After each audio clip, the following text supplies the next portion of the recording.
Gelin ağzını alın ya.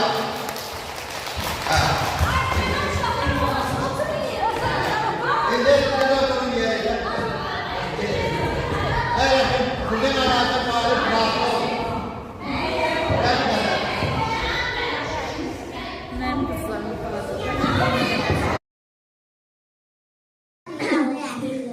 Gelin anahtarını alın ya. Sen ne olacaksın? Ay sağ olun bana. Ay sağ olun. Ay sağ olun. Sen kabul görünmem bana. Adın nedir?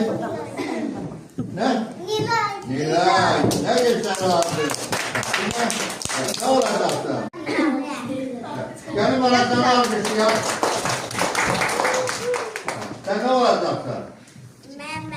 Ay sağ olun bana. Ay sağ olun.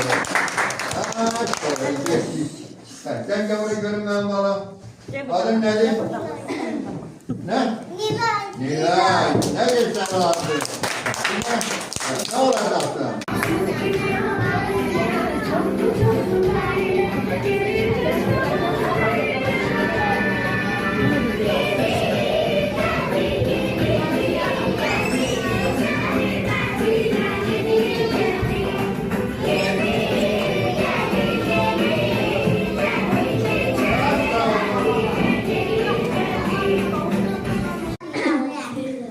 Gelin anahtarını alın ya.